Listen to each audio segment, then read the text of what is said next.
प्रथम थर विधायिका होई उपमुख्यमंत्री होइछंती प्रभाती परिडा। दल तांकु तांको परिश्रम पाई पुरस्कृत करिछि। चलित निर्वाचन में 4588 खंड वोट मार्जिन रे से विजयी होइथिले। 20 वर्ष परे निमापड़ा रे जीतिथिला बीजेपी।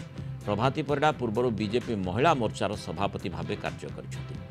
प्रभाती 2009 रु निमापड़ारू लड़ी आसुथिले। 2009 रु स्वाधीन, 2014 और 2019 रे बीजेपी रु लड़ी हारिथिले। शेषरे तांको परिश्रमर फल मिलिछि। 2024 रे बीजेडी गढ़ जीति दल पाई सफलता आनिदेले। आ उपमुख्यमंत्री करी प्रभाती को पुरस्कृत करिछि बीजेपी। सर्वप्रथमे राज्यर मुख्यमंत्री कृतज्ञता जनैबी विश्वास प्रकट करी मते राज्यर उपमुख्यमंत्री भावे दायित्व देथिबारु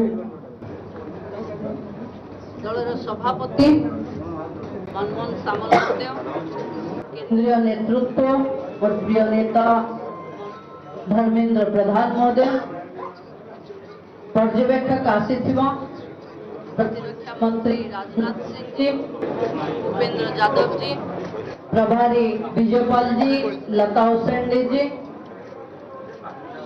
आमर राष्ट्रीय सभापति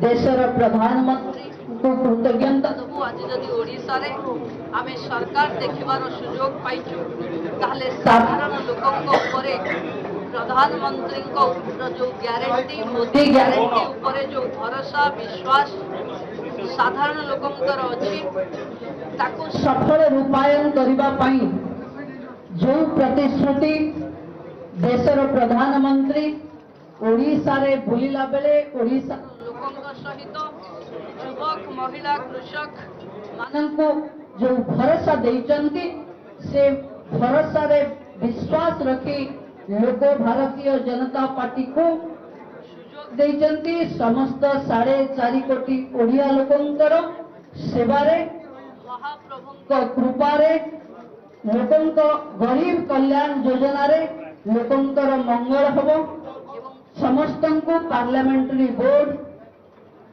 मो भली एक साधारण कार्यकर्ता को उपमुख्यमंत्री भावे दायित्व देइथिबारु समस्त कृतज्ञता जनाउछि।